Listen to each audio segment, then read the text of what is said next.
Hi, kids. I'm Gary Gillette. I'm the conductor of the Missoula City Band. I'm here to direct the band tonight, and also, I'm afraid, I'll have to MC. Roach is off entertaining the troops. He's got out-of-town guests. You know how us Montanans have 2 seasons of the year, winter and then company.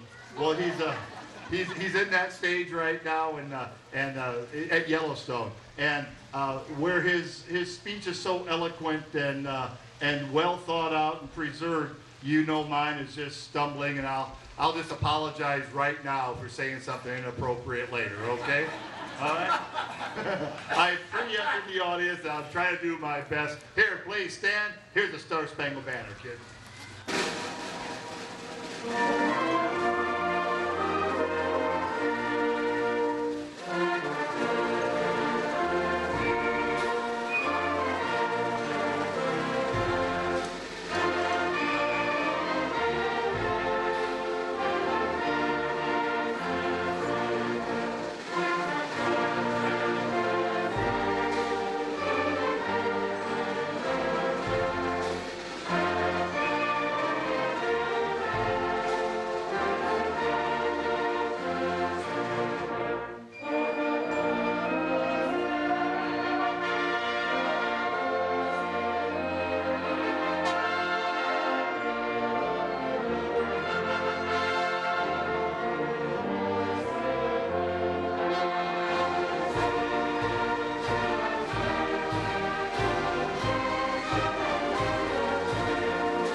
Some birthdays. Before we get to the main program, we have some birthdays. Oh, Lois Van Millen's a band this week. Lois's birthday. And now there's other birthdays out there as well. Some of you are just too kind or too embarrassed to come up, but there are the cutest little twins. Amelia and Lucy. Where are you, Amelia and Lucy? They're going to be 3. Where are you, kids? They are just, they're back there. Oh, look at these twins. Oh my God. Hi, honey. And I come from a long line of twins that both my mom had a twin sister, my dad had a twin brother, and those twin boys met up with them twin girls during the war. They married like this. Whoop. Yeah, explain something, don't it? That's right. I've got a reason to be like this, Herbie. They wrote to each other like this. And then they met, they went, ooh. So my daddy could have been my uncle and vice versa. I'm so glad that they did that like that. And then we lived in a duplex. See, I have a reason for being like this. You know, you bring a girl home and introduce them to mom and dad, and you go next door and here's my aunt and uncle. Oh my gosh. Hey, happy birthday to those lovely twins and Lois. Here you go, kid.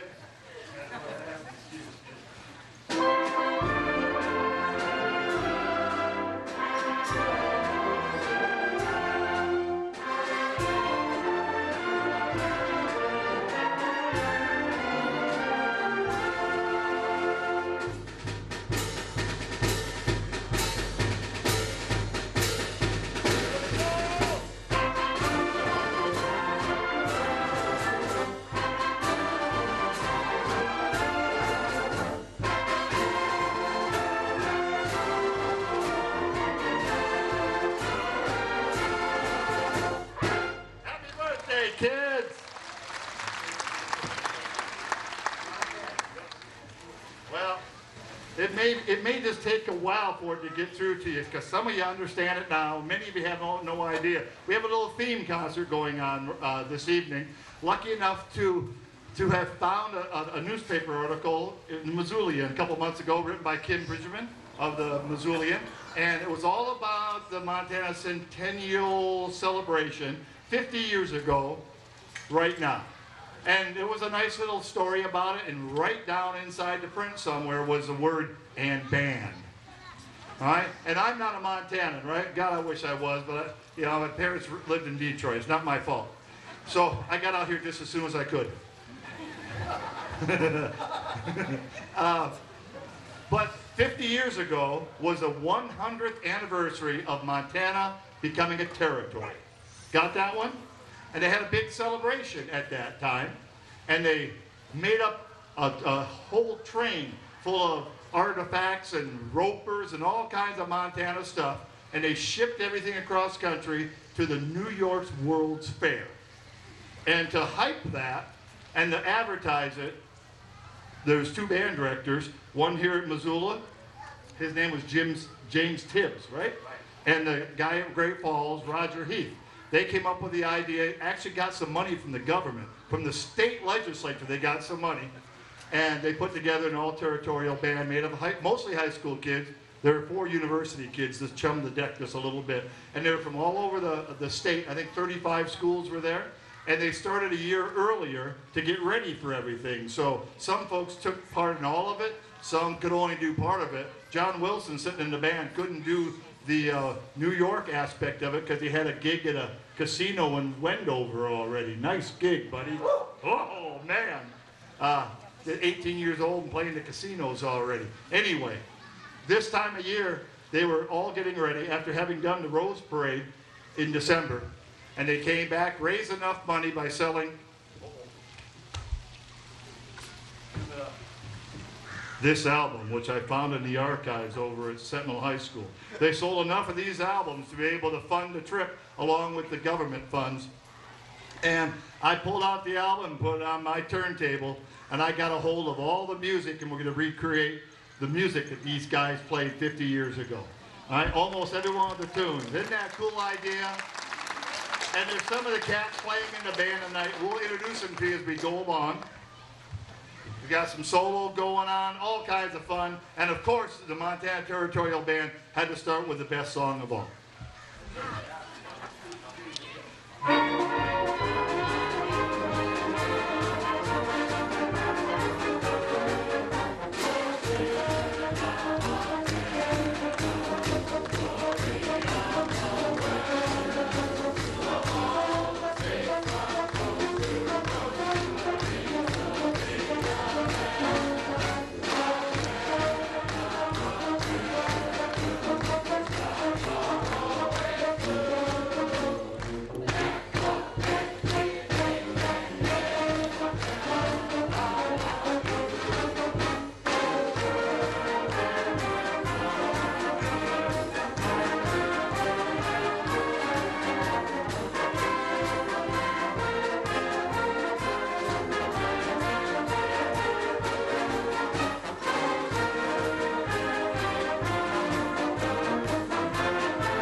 How do you top that? Well, of course, there's only one way to top that, and so if you've got a clue, now don't let out if you're sitting out there with a menu already, but you know, the last tune's even better. Hey, we've got some cats playing in the band that was in that band 50 years ago. Over on trumpet from Great Falls, say hi to John Wilson. Yeah!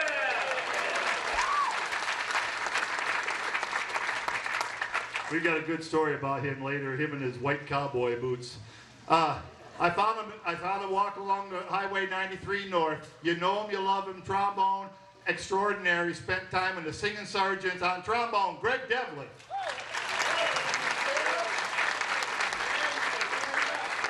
I had to catch him early in the show while he could still stand up. Good going, Greg. I got a great... Devlin would always pretend he didn't know who my wife was. Always. We'd be at an event, and next thing you know, I'd find my wife over there, and Devlin was always schmoozing her. And I'd walk up, and he'd look at me going, "Oh, is that your wife?" I'm sorry. Every time. And then Missoula's favorite son, down front and center. Watch out, ladies and gentlemen. Gary Herbig's in the house.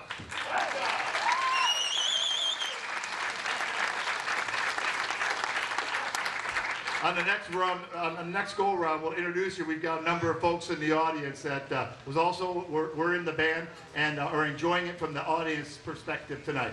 Here's one of the great marches this band did. The National Emblem March is such a great march. There's no need for a breakup strain. The woodwinds don't do all the little rolling lines that we always have woodwinds do. It's really a brass piece, and the woodwinds are along for the ride. Right? I'm sorry, it's not a cut down, it's just the way it is. All right? I got it. It's just the way it is. And if you listen carefully, you'll hear a famous song quoted after the introduction. There'll be a little quiz, and you get a big hug from me afterwards if you get it right. Once we get through the introduction, you'll hear the low brass, Bones and Euphoniums, quote a song. They play 12 notes of a song. You better figure out what it is, kids, or I'm just going to keep playing it over and over and over.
You don't need a bump note. Isn't that a great march?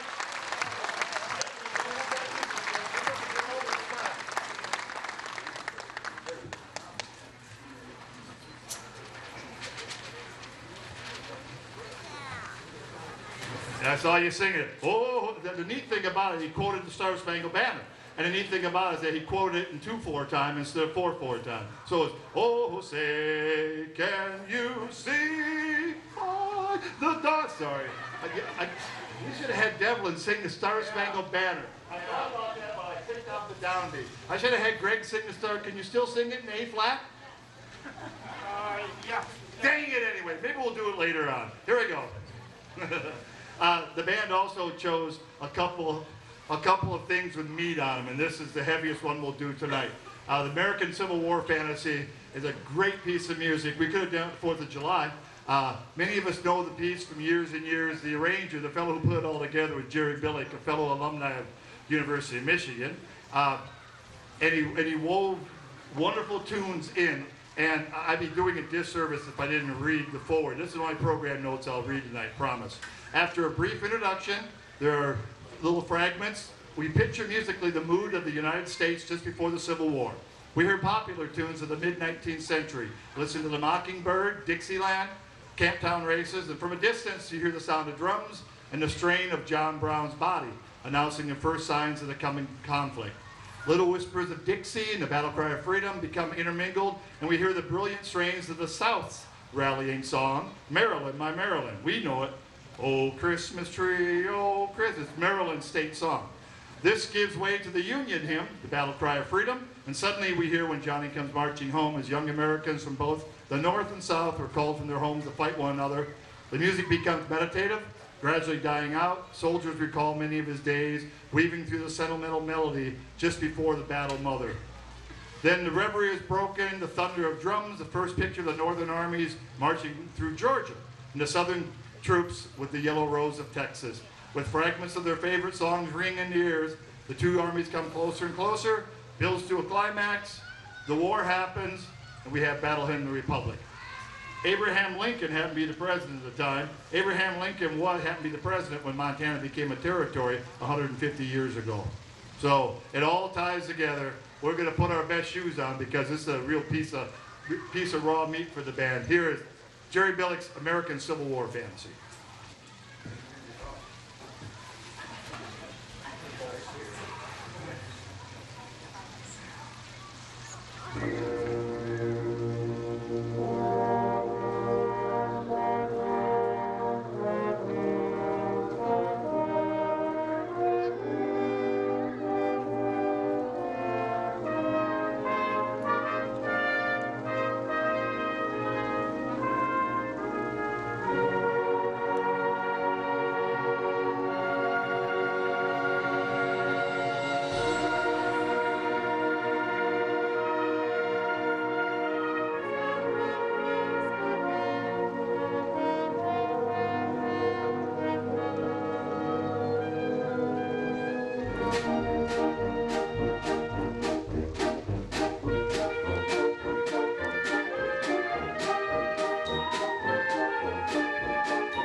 Ah, purveyors of fine music you are, kids. You know good tunes when you hear them. Bless you. All right. Well, it took this long. It took till 1959 till swing music was okay to put with marches. Can you believe that? All of our vets went over during World War II and started playing. They were playing swing music here. When we went into service, they finally convinced that it'd be good morale for the troops to play that swing music as well. Oh, all kinds of friends in the audience tonight. And it took till 1959 till we could do it in the schools. So this is a set of cadences, drum cadences interspersed with band music that's really just 12-bar blues, is all it is. And so we snuck it in the schools that way. The administrators didn't know any better. They just thought it was marching band music, and it was a style called swing march. And the Montana Territorial Band did 2 swing marches. This one was published and the other one was custom. Here it is, Swingin' on Parade. 1, 2, 4, 2, 3, 4.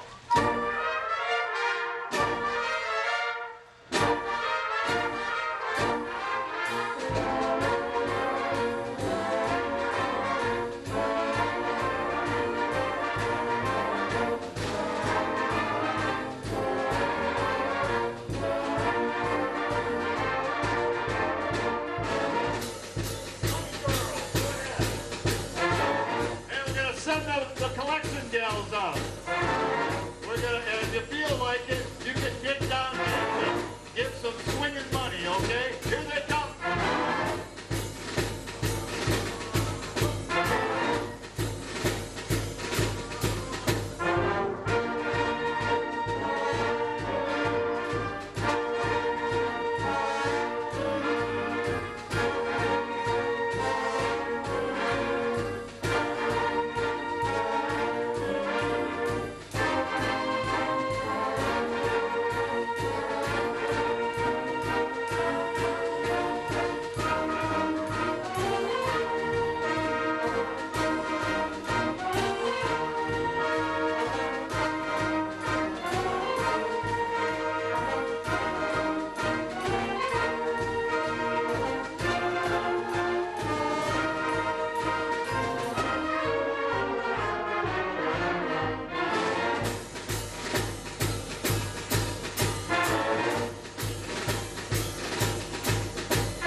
I thought too late to let the donation gals all know about it. Janelle was having so much fun. She wasn't going to leave playing that tune. I saw her wave Corey off. I'll get to it when I want to. I'm busy playing right now.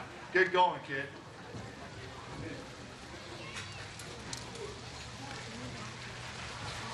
Well, these band directors that started this whole thing had a whole bunch of great ideas, but they missed one. They missed having Gary Herbig play a solo with the band. Can you believe that? Yeah, I don't know what was wrong with them. Well, we're fixing that tonight. Playing a song that was, well, yeah, baby. Thanks, Dad. Look at that. Hal Herbig sitting down. No, Hal Herbig? Oh, how about that? Isn't that sweet? Hal's gone. Hal was Gary's uncle, and Hal Gillette, I call him Dad, and he's sitting in the front row chumming me on here. And I put the two together. He's playing a solo that was once played by somebody else in the band that's not here tonight with us. And I asked Gary if he would do it. He's gracious enough to play this solo. Here is Gary Herbig and Ballad for Evening. Gary Herbig.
I was wearing socks, he would have blown them off. Hey, there's a couple other folks that couldn't be here that we know about. They send their regards from the Montana Centennial Band. Pete Knudsen, the guy over at Butte, that I get all that great Boston and Montana band music from. He's the department chair of the geology department over at the School of Mines. You're the trombone player, a Great Falls kid, a classmate of John Wilson's that was also in the band. B.J. Lupton, who is the president of the Symphony Board in Kalispell and plays with the Flathead Community Band, also with that Oompa band I play in the, I can't remember the name. Don Lawrence's Oompa band, there's a name for it up there.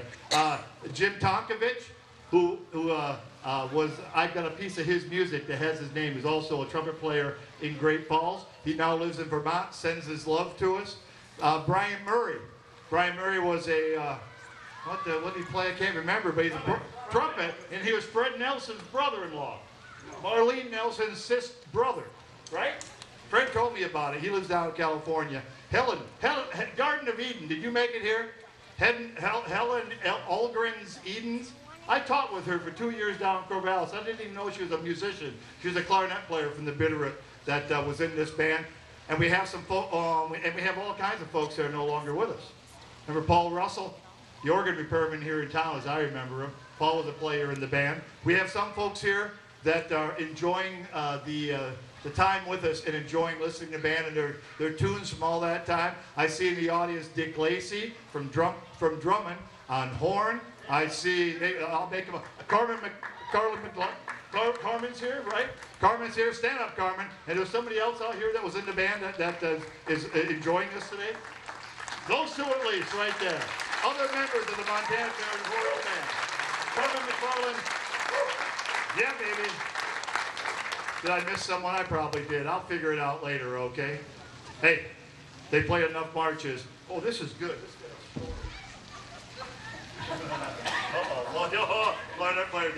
All right, hey, the guy who wrote this is Gloria by Lousy, and he was Thomas Edison's music advisor for the phonograph company. All right, that's how far that goes. Yeah, baby. Yeah, I didn't even learn this on Google. I found out other ways.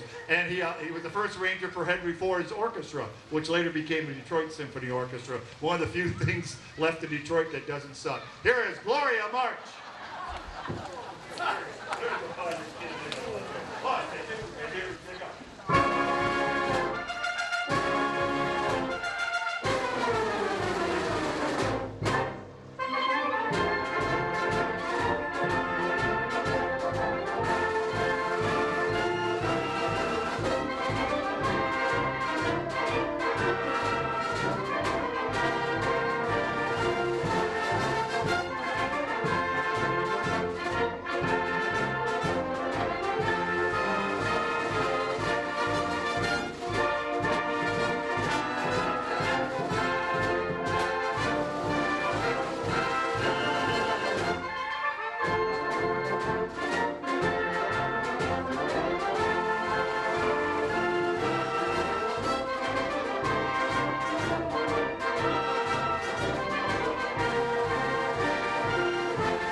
John Wilson remembers marching that one down Pasadena Boulevard. They marched in the Rose Bowl parade for hype, and that Montana band was the only band that didn't have anyone drop out. And John didn't wear his white cowboy boots. They had white cowboy boots and great big 10-gallon white cowboy hats. John didn't break in his boots. As trumpet players are like to be, they try to make up their own rules. So by the end of the parade, when he forced his boots off, he didn't wear shoes again until he got home to Butte, and it was 25 below zero. That'll teach you damn trumpet players.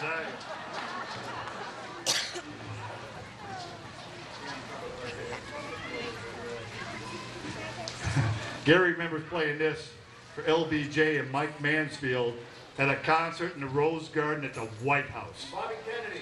And Bobby Kennedy. All right, they got, because of the influence that Mike Mansfield brought to us, he was able to book a gig there.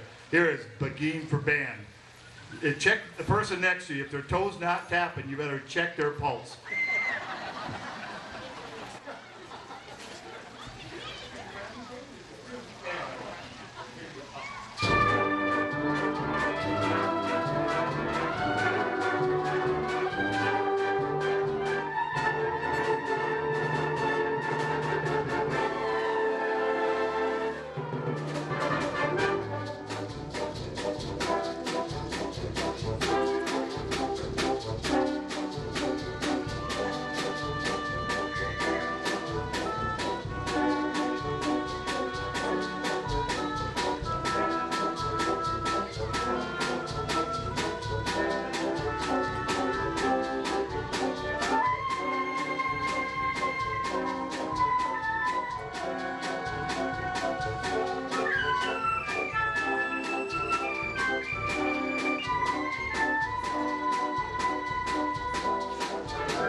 Boy, that's a great tune, man.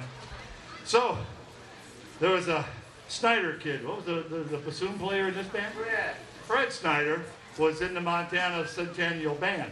He had a, and he ended up going to Northwestern and the Milwaukee Symphony. Well, he had an older brother who for 1 year did the band gig at Stevensville High School, where I did some time years ago. 1963, 1964, he was a band director there, was a great little arranger, and these guys commissioned him to write the Montana Swing Medley.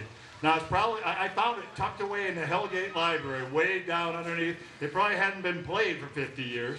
It is worthy, even though I badmouthed it the other day. It's growing on me. So he took two tunes. He took My Home's in Montana. Thanks for Kim pointing it out to me. If you don't know that it's a great little folk tune. My home's in Montana, I left Indiana to build a new home for away in the west. Something like that? Something like that. Sorry. But no. My mother would appreciate it. You don't have to. And then midway between, he took Home on the Range and took these two tunes and put them in the same format. So I'm guessing that the two band directors took that tune that we did, that swing march, and gave it to Jim Snyder and said, hey, make one like that, but use these two tunes. All right, so in the parade, they actually had drum cadences running in between. You heard enough drum cadences, though they're doing wonderfully. Unless we're going to march, we've taken the cadences out of this one and just enjoy it. Oh, someone's smoking a nice cigar.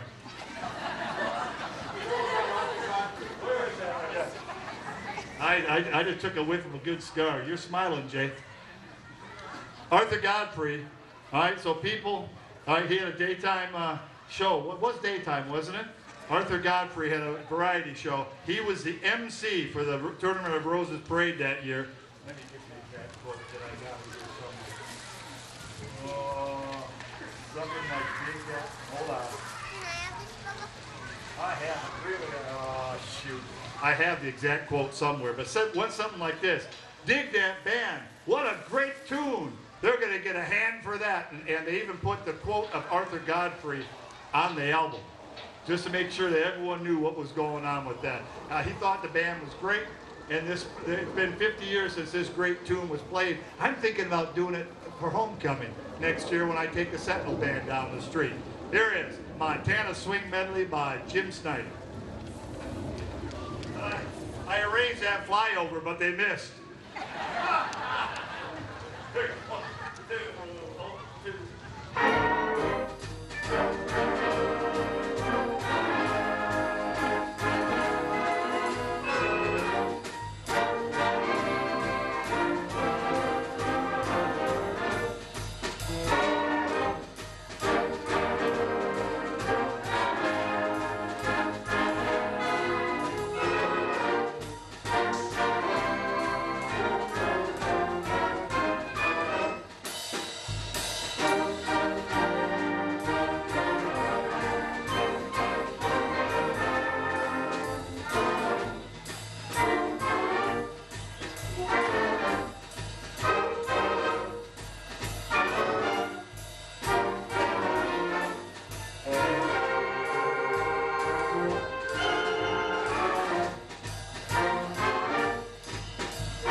Well, thanks so much for coming out and putting up with us. little theme concert. I don't do them very often, but I just had to do this one. I got a couple more coming up, as a matter of fact. I got a Titanic one coming up. I'm only 2 years late on that one. It took me 2 years to get the music ready, and I finally have it, so I'm going to make you suffer with me.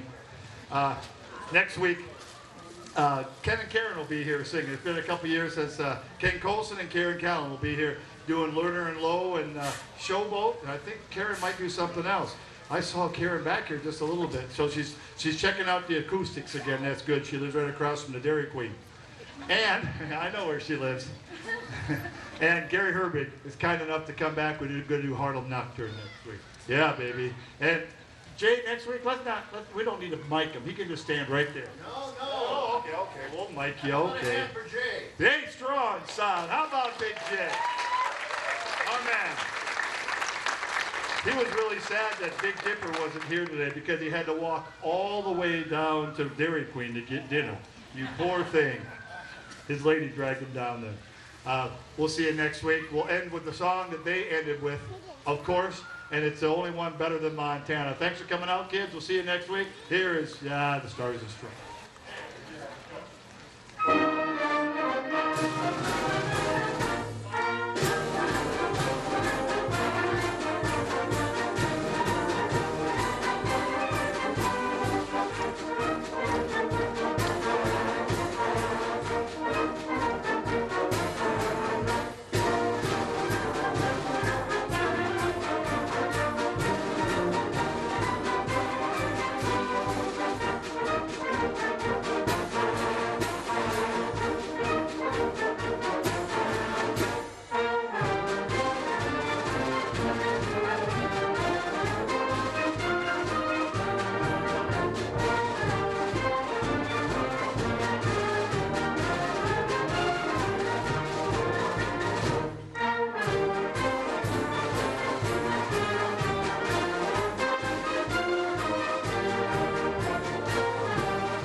on trumpet, Craig Devlin on trombone, Gary Herbig on piccolo and flute. Thank you, kids. We'll see you next week.